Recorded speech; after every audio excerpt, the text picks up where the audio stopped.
رمضان المبارک میں انسانی تاریخ کا سب سے بڑا واقعہ رونما ہوا ہے۔ زمین و آسمان نے پہلی مرتبہ یہ منظر دیکھا ہے کہ انسانوں نے خونی رشتوں کو نظریے کی بنیاد پہ کاٹ کے رکھ دیا، یعنی خونی رشتوں کا کوئی پرواہ نہیں کی اور نظریے کو مقدم رکھا۔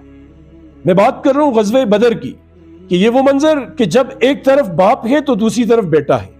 ایک طرف اگر چاچا ہے تو دوسری طرف بھتیجا ہے، ایک طرف اگر ماموں ہے تو دوسری طرف بھانجا ہے، ایک ماں سے پیدا ہوئے بیٹے آدھے ایک طرف کھڑے ہیں اور آدھے دوسری طرف کھڑے ہیں، اور دنیا کو یہ پیغام دے رہے ہیں کہ ہمارے لیے ہمارا خدا، ہمارا نبی، ہمارا دین مقدم ہے، یہ رشتے سب کچھ ثانوی چیزیں ہیں۔ اور یہ میں نے جو کہا کہ یہ تاریخ میں پہلی مرتبہ ہوئے۔ آپ اسلام کی تاریخ کا مطالعہ کریں یا اسلام کی تاریخ سے ہٹ کر دیگر ادیان کی تاریخ کا مطالعہ کریں تو آپ کو یہ چیز کبھی بھی نظر نہیں آئے گی کہ جہاں جنگ ہوئی اور خونی رشتے کاٹ دیے گئے نظریے کی بنیاد۔ حضرت نوح علیہ السلام کا بیٹا اور ان کی بیوی، ان کے خلاف حضرت نوح علیہ السلام نے جنگ نہیں کی، بلکہ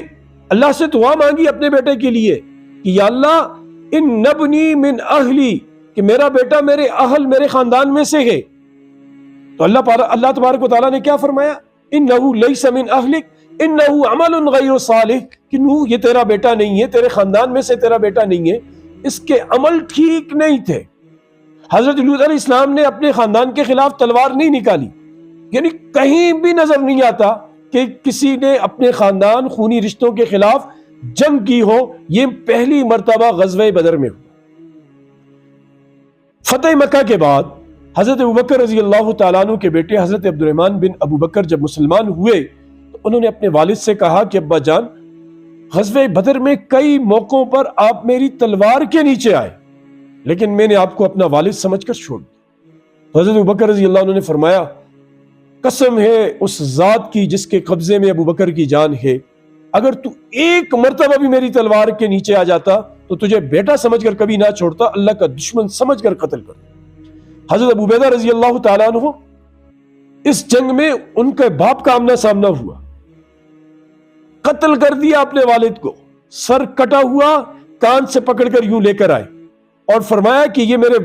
یہ میرا والد ہے اور میرے نبی کو گالیاں دیا کرتا، میرے نبی کی گستاخی کیا کرتا تھا۔ اور ساری زندگی حضرت ابو عبیدہ نے اپنے ساتھ کنیت میں باپ کا نام نہیں لکھا، دادا کا نام لکھا، کہ میں اس کا نام لکھنا اپنے نام کے ساتھ نہیں لگانا چاہتا کہ جس نے میرے نبی کی شان میں گستاخی۔ اور اسلام کا کنسپٹ یہی ہے، اسلام کا نظریہ یہ ہے کہ ہمارے لیے سب سے مقدم خدا ہے، سب سے مقدم ہمارا نبی ہے، سب سے مقدم ہمارا دین ہے، اس کے بعد ہمارا خاندان اور وہ چیزیں۔ آج ہم نیشنلزم کی وجہ سے ایسے وطن پرست،